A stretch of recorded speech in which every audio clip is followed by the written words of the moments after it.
અને બેફામ રફતારથી એકનો ભોગ પણ લેવાયો છે। 4 ઘાયલ વડોદરામાં હચમચાવી નાખે તેવો અકસ્માતનો આ બનાવ સામે આવ્યો છે। ઓવર સ્પીડમાં નબીરાએ 3 બાઇક સવારને ટક્કર મારી અને રૂવાડા ઊભા કરી દે તેવો આ અકસ્માત સર્જાયો છે અને આખી અકસ્માતની ઘટના સીસીટીવી કેમેરામાં કેદ થઈ છે।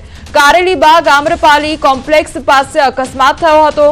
બેફામ કારે 3 બાઇકને જોરદાર ટક્કર મારી અકસ્માતમાં એક યુવતીનું મોત નીપજ્યું છે જ્યારે 4 લોકો ઘાયલ છે। કાર ચાલક નબીરો રક્ષિત રવિશ અને ચોરસિયા દબોચાયો છે। નશો કરીને તેમજ ઓવર સ્પીડમાં કાર હંકારતો હોવાનો આક્ષેપ પણ કરવામાં આવી રહ્યો છે। તો ચાલક રક્ષિતના મિત્ર મીત પ્રાંશુ ચૌહાણની કાર હતી। કાર ચાલક રક્ષિત પકડાયો અને મિત્ર મીત હજુ ગિરફથી બહાર છે। અકસ્માત સમયનો વિડીયો પણ સામે આવ્યો છે। અકસ્માત બાદ રક્ષિતે મિત્ર મીતને મદદની માંગ કરી હતી। અકસ્માત બાદ કારમાંથી બંને આરોપીઓ ઉતરતા નહોતા। મિત્ર મીત કારમાંથી ઉતર્યો હતો, હાથ ખંખેરી દીધા હતા અને એકનો ભોગ લેવાયો। 4 ઘાયલ છતાં મિત્ર મીત સ્થળથી ફરાર થઈ ગયો છે। કારમાંથી ઉતર્યા બાદ ચાલક રક્ષિતે નાટક પણ કર્યા। નફ્ફટ થઈને રક્ષિતે બનાવથી બચવાનો પ્રયાસ પણ કર્યો। દુઃખ વ્યક્ત કરવાને બદલે રક્ષિતે બૂમો પાડી હતી તેમજ અનધર રાઉન્ડ તે પ્રકારની બૂમો પાડવામાં આવી હતી। નિકિતા કરીને રક્ષિતે બૂમો પાડી હતી। તો અકસ્માત બાદ નબીરા રક્ષિતની નફ્ફટાઈ કેદ થઈ છે કેમેરામાં। સ્થાનિકોએ કાર ચાલક રક્ષિતને પકડી મેથી પાક ચખાડ્યો હતો। પોલીસની ટીમ સ્થળ પર પહોંચી અને રક્ષિતને દબોચ્યો હતો। તો ચાલક રક્ષિત પકડાયો છે અને મિત્ર મીત સ્થળ પરથી ફરાર છે।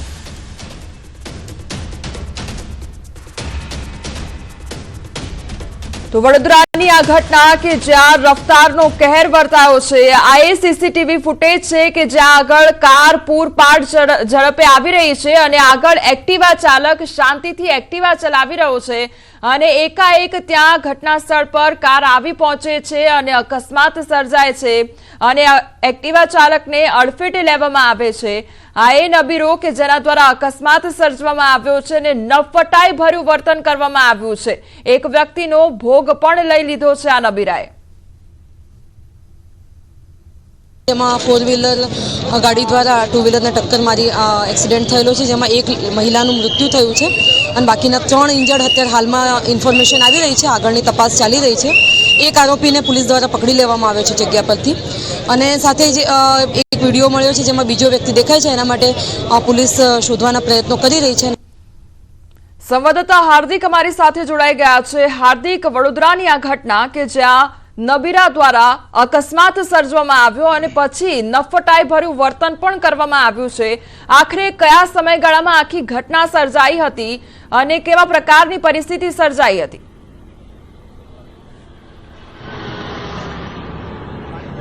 બિલકુલ જો આ ઘટનાની વાત કરીએ તો મોડી રાત્રે આખી ઘટના બની છે અને બીજી વાત કરીએ તો જે લોકો ઇજાગ્રસ્ત થયા છે એ લોકો આજે ધૂળેટી છે એટલા માટે પોતાના પરિવાર માટે રંગ લેવા માટે નીકળ્યા હતા, પરંતુ આ રંગીન બનનારી જિંદગી જે છે આજની, તેઓના ઘરમાં માતમનો માહોલ જે છે તે છવાઈ ગયો હતો। એક ખાનદાની નબીરો છે રાતે છાટકો બનીને નશાની હાલતમાં 4 વ્હીલર કાર લઈને નીકળે છે અને આ એ જ જગ્યાના દ્રશ્યો છે તમે જોઈ રહ્યા છો કે જે જગ્યા પર રાત્રે આ હિટ એન્ડ રનની ઘટના જે છે તે બની હતી। આજે કાર ચાલક છે તેનું નામ રક્ષિત છે, તેના દ્વારા લગભગ 3 થી વધુ જે 2 વ્હીલર છે તેને અડફેટમાં લેવામાં આવ્યા હતા। સમગ્ર ઘટનાના સીસીટીવી પણ સામે આવ્યા છે। અકસ્માતમાં 4 થી વધુ લોકોને ગંભીર પ્રકારની ઈજા પહોંચી છે અને એક યુવતી જે છે તેનું મોત જે છે તે ઘટના સ્થળ થઈ ગયું છે। જો મૃતકની વાત કરીએ તો તેમનું નામ હેમાલીબેન પટેલ છે અને આજે ધૂળેટી હોવાના કારણે તેઓ પોતાના પરિવાર માટે જે ધૂળેટીના રંગ જે છે તે લેવા માટે નીકળ્યા હતા। આ ઉપરાંત જો હોસ્પિટલની વાત કરીએ તો 12 વર્ષનો જૈની જે છે તે હોસ્પિટલમાં દાખલ છે અને 35 વર્ષના નિશાબેન, 10 વર્ષની અજાયની એક બાળકી છે અને અજાયના 40 વર્ષના એક વ્યક્તિને જે છે તે અત્યારે સારવાર જે છે તે આપવામાં આવી રહી છે। રાત્રે જ્યારે આ ઘટના બની ત્યારે જે કાર ચાલક જે છે તેને જે છે તે સંવેદના વ્યક્ત કરવાને બદલે નફ્ફટાઈ ભર્યું વર્તન જે છે તે કર્યું હતું। એના કારણે જે અહીંના રાહદારીઓ હતા, સ્થાનિક લોકો હતા, તેઓની અંદર ભારે રોષ જે છે તે જોવા મળ્યો હતો અને રાત્રે જ જે છે તેને મેથી પાક જે છે તે લોકોએ ચખાડ્યો હતો। લોકોએ તેને કાયદાનું ભાન કરાવ્યું છે, પરંતુ કાયદો હવે એને કાયદાનું ભાન કરાવે, વડોદરા શહેર પોલીસ જે એને કાયદાનું ભાન કરાવે તે ખૂબ જ જરૂરી બન્યું છે। જો આરોપીની વાત કરીએ તો આ રક્ષિત જે છે તે મૂળ વારાણસીનો વતની છે અને MS યુનિવર્સિટીમાં કાયદાનો અભ્યાસ કરે છે, એટલે જો વિચારવા જેવી વાત છે કે કાયદાનો અભ્યાસ કરતો વિદ્યાર્થી હોય અને આ રીતે કાયદો ભંગ કરે અને સેંકડો લોકોના જીવ જોખમમાં મૂકે તો કેટલી ગંભીર પ્રકારની ઘટના જે છે તે કહી શકાય. અતુલભાઈ આપણી સાથે છે. અતુલભાઈ, શું કહેશો? રાત્રે તો લોકો એને કાયદાનો ભાન કરાવ્યો છે, મેથી પાક ચખાડ્યો છે, પોલીસ પાસે શું અપેક્ષા છે? ઘટના કેટલી ગંભીર માનો? એ રીતના ડ્રિંક એન્ડ ડ્રાઈવના બનાવ બની રહ્યા છે. ગૃહમંત્રી ફાંકા ફોજદારી કરે છે, કમિશનર પોતાની ફાંકા ફોજદારી કરે છે. લોકો દારૂ પીને રાતે રખડતા હોય છે ને આજે હોળીનો તહેવાર છે ને હોળીના તહેવારમાં આજે રંગોનો તહેવાર છે ત્યારે વડોદરા શહેર સંસ્કારી નગર જો આવો બનાવ બનતો હોય તો પોલીસ કમિશનરે પણ ડૂબી મરવું જોઈએ, કારણ કે જો લોકો દારૂ જ પીને રાતે ચલાવતા હોય ગાડીઓ, આવા અકસ્માત થતા હોય તો પોલીસે જાગવું જોઈએ, રાતે પણ ફરવું જોઈએ. બિલકુલથી પોલીસે જાગવું જોઈએ, રાત્રે ફરવું જોઈએ. તમે શું કહેશો? આજે ધૂળેટીનો તહેવાર, હર્ષોલ્લાસનો તહેવાર અને માતમમાં ફેરવાઈ ગયો, કેટલી દુઃખદ ઘટના છે સંસ્કારી નગરીમાં. જે છે એના માટે જવાબદાર તેમના વાલીઓ છે કે જે આટલા નાના છોકરાને, જે પ્રમાણે મેં જોયો, જે છોકરાએ ડ્રાઇવિંગ કરતો હતો લગભગ એની પાસે લાઇસન્સ પણ નહીં હોય એવું ધારી શકું છું, પણ એમના માતા પિતાએ જે એમને બગાડેલ છે એને લીધે આ પરિસ્થિતિ ઉદ્ભવી છે. એક મૃત્યુ થયું છે જે કાલે ઓન ધી સ્પોટ જ થઈ ગયેલું હતું અને બીજા 7 લોકોને ત્યાં આગળ સયાજીમાં સારવાર માટે લઈ ગયેલા. ત્યાર પછી હજી પાકો આંકડો તો ખબર નથી, પણ સૌથી વધારે દુઃખદ એ હતું કે લગભગ 8 થી 10 વર્ષની જે છોકરી હતી એ સૌથી વધારે ઇજાગ્રસ્ત હતી. બિલકુલથી તો હજુ મૃત્યુનો આંકડો જે છે આવ્યો નથી વધારે સામે, પરંતુ રાત્રે જ એકનું મોત થઈ ગયું હતું. કેટલી ગંભીર ઘટના માનો છો? કારણ કે લોકો પોતાના પરિવારો સાથે ખરીદી કરવા માટે નીકળ્યા હોય, રંગોનો તહેવાર છે અને રંગોના તહેવારમાં લોહી આ રીતે ફેરવાઈ જાય, કેટલું દુઃખ થાય છે આવી ઘટના જોઈને? જે ફેમિલીએ પોતાનું સ્વજન ગુમાવ્યું છે એને જ ખરેખર દુઃખ થાય. આવા નબીરાઓ જે છે છાંટતા થઈને દારૂ પીને ફરે છે એને તો કડકમાં કડક સજા થવી જોઈએ, આજીવન કેદ થવી જોઈએ. બિલકુલથી. અને રાત્રે પરિસ્થિતિ કયા પ્રકારની હતી અહીંયા પરિસ્થિતિ જે લોકો હાજર હતા, જેમણે નજરે જોયું એમને ખબર છે કે અહીંયા આજે 4 ડેડ બોડી પડી હતી. કેટલા જીવિત છે કેટલા મર્યા ખબર નથી, પણ આનું પરિણામ બહુ ખરાબ આવે છે. આપને રોકવા માંગીશ, વધુ અપડેટ આપની પાસેથી લેતા રહીશું. હવે વિડીયો પર નજર કરીએ કે જ્યાં એ યુવક દ્વારા અકસ્માત સર્જવામાં આવે છે અને પછી તે કારની બહાર નીકળે છે અને કયા પ્રકારના ધતિંગ તેના દ્વારા કરવામાં આવે છે, કેવું નફટાઈ ભર્યું વર્તન કરવામાં આવે છે અને શું એવા શબ્દો તેના દ્વારા ઉપયોગ કરવામાં આવે છે તે વિડીયોમાં સાંભળીશું.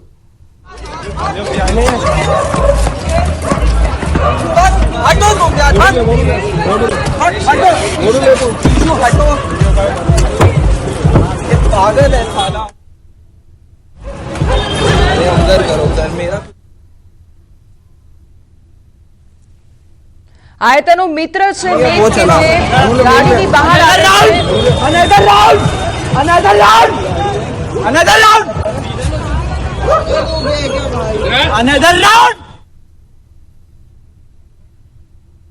क्या हुआ? अनदर निकिता, निकिता मेरी अंकल, अंकल,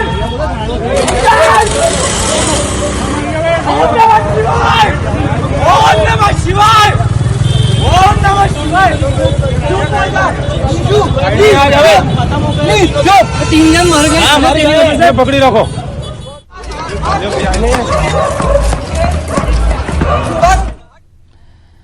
આ એ યુવક હતો કે જેના દ્વારા અકસ્માત સર્જવામાં આવ્યો અને ત્યારબાદ ધતિંગ કરવામાં આવ્યા. સવાલ આખરે ઘણા બધા થઈ રહ્યા છે કે આખરે રફતારના કહેર પર બ્રેક ક્યારે વાગશે? નબીરાઓ બેફામ બની રહ્યા છે, નિર્દોષોનો ભોગ લેવાઈ રહ્યો છે, કેમ કોઈ પગલાં નથી લેવામાં આવી રહ્યા? નશાની હાલતમાં ડ્રાઇવિંગ ક્યારે લાગશે બ્રેક? જ્યાં સુધી આ નશાની હાલતમાં ડ્રાઇવિંગ થતું રહેશે ત્યાં સુધી લોકોના જીવ જોખમમાં મુકાતા રહેશે. સવાર મિત ચૌહાણ સ્થળ પરથી કેવી રીતે ભાગ્યો તે પણ સવાલ ઉદ્ભવી રહ્યો છે. કારમાં સવાર હતો તો સ્થળ પરથી કેવી રીતે ભાગ્યો તે સવાલ ઉદ્ભવી રહ્યો છે. તેનો જે મિત્ર ત્યાં આગળ હાજર હતો તે ત્યાંથી કેવી રીતે ભાગી છૂટ્યો તેને લઈને સવાલ ઉદ્ભવી રહ્યો છે. ચાલક રક્ષિત પકડાઈ ગયો છે અને તેને લઈને પણ અનેક સવાલ ઉદ્ભવી રહ્યા છે.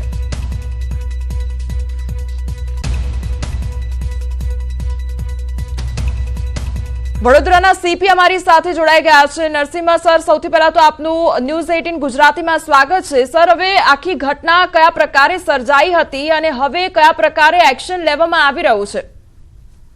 Thank you. આ ઇન્સિડન્ટ ગઈકાલે નાઇટમાં અરાઉન્ડ 11:40 એના આશ્રમમાં કારેલીબાગ પોલીસ સ્ટેશન લિમિટ્સમાં થઈ હતી અને ઘટનામાં એક 4-વ્હીલર વ્હીકલ ફોક્સવેગન કાર ઇન્વોલ્વ છે અને સાથે સાથે વિક્ટિમ તરીકે 3 સ્કૂટર્સ છે. તો આમાં સ્કૂટરમાં સવાર એક સ્કૂટરમાં 3, બીજામાં 3 અને એકમાં 2 એમ કરીને કુલ 8 માણસો હતા. આમાંથી એક સ્ત્રીનું મૃત્યુ થયું છે અને અન્ય 7 ઇન્જર્ડ પર્સન્સ શહેરના 4 જુદા જુદા હોસ્પિટલોમાં સારવાર હેઠળ છે. જે વ્યક્તિ કાર ચલાવતો હતો is student in MSU university અને એમના સાથે બીજા એક વિદ્યાર્થી પણ કો પેસેન્જર તરીકે બેઠા હતા. આ બંને વ્યક્તિઓને આપણે આઈડેન્ટિફાઈ કરી છે અને પોલીસ ઇન્વેસ્ટિગેશનના ભાગરૂપે એમને કસ્ટડીમાં લીધી છે. આજની તારીખે આપણે એમના મેડિકલ એક્ઝામિનેશનની પ્રક્રિયા હાથ ધરી છે. સાથે સાથે crime scene managers, forensic team, police ઇન્વેસ્ટિગેટર્સ સ્થળ મુલાકાત કરીને સ્થળ ઉપરથી physical, scientific, forensic evidence collect કરવાની પ્રક્રિયા ચાલુ છે અને સમગ્ર ઘટનાક્રમને ધ્યાને રાખીને આપણે જે કાર ક્યાંથી નીકળી, આ લોકો તે પહેલા ક્યાં હતા, કોઈ પણ પ્રકારના નશા હેઠળ હતા કે કેમ અને કયો રૂટથી આવતા, કેટલા સ્પીડમાં હતા વગેરે વગેરે મુદ્દાઓ અંગે પોલીસ દ્વારા સાયન્ટિફિક, ફોરેન્સિક ટીમ સાથે રાખીને અને ટેકનિકલ નિષ્ણાતોને સાથે રાખીને ઇન્વેસ્ટિગેટિવ એક્સરસાઇઝ કરવામાં આવી રહ્યું છે. અને આપણે જે વ્યક્તિઓ આ ઇન્સિડન્ટમાં ભોગ બન્યા હતા, ઈજા પામ્યા હતા, એમને પણ આપણા પ્રાયોરિટીથી બેસ્ટ મેડિકલ સપોર્ટ મળી રહે અને દરેકને બચાવવા માટેનો પ્રયાસ પણ આપણે મેડિકલ ઓથોરિટીઝ અને કોઓર્ડિનેશનમાં આપણા પોલીસ ટીમો કરી રહ્યા છે. તો રેપિડ ઇન્વેસ્ટિગેશન થાય તે માટે લોકલ પોલીસ ઉપરાંત સિનિયર અધિકારીઓના સુપરવિઝન હેઠળ અન્ય ટીમો પણ પેરેલલ ઓપરેશન કરી રહ્યા છે, જેથી કરીને સમગ્ર ઘટનાક્રમ અંગેનું તમામ વિગતો રેકોર્ડ ઉપર આવે અને આ ઘટના માટે જવાબદાર વ્યક્તિઓ આઈડેન્ટિફાય કરવામાં આવે અને એમના વિરુદ્ધમાં એક્શન લેવામાં આવે. આ માટે મલ્ટિપલ ટીમ્સ કાર્યરત છે. જી સર, અહીંયા સવાલ બીજો એ પણ થઈ રહ્યો છે કે જે પ્રત્યક્ષદર્શી હતા તેમનું તો એવું જ કહેવું છે કે કદાચ આ યુવક જે છે તે નશાની હાલતમાં હતો. એટલે સવાલ અહીંયા એ પણ થાય કે જો કદાચ એ નશાની હાલતમાં હતો તો આપણા ત્યાં તો દારૂબંધી છે, તેમ છતાં જો આ પ્રકારે જો નબીરાઓ નશામાં ધૂત રહીને લોકોનો જીવ લેતા રહેશે અને આ પ્રકારના અકસ્માતો સર્જાતા રહેશે તો અહીંયા લૂપહોલ ક્યાં રહી જાય છે સર? જે ઇન્સિડન્ટ બન્યું છે આમાં જે વ્યક્તિએ હું કીધું કે હોઈ શકે નશામાં, તે અંગે આપણે કયો સર્કમસ્ટન્સીસમાં, કયો જગ્યાએ, કયો ઇન્ડિવિજ્યુઅલ્સ આમાં સંડોવાયેલા છે, કેવી રીતે એમને એક્સેસ કરી છે, આ સમગ્ર ઘટનાક્રમ અંગે ઇન્વેસ્ટિગેશન થશે અને પ્રતિબંધિત વસ્તુઓના સેવન અને કોઈ પણ પ્રકારની ઇન્ટોક્સિકેશન ઇન્ફ્લુઅન્સ ઓફ એવા પદાર્થોના હોય તો એમના વિરુદ્ધમાં ભારતીય ન્યાય સંહિતા અને સંલગ્ન કાયદાઓ હેઠળ કડક પગલાં લેવામાં આવશે.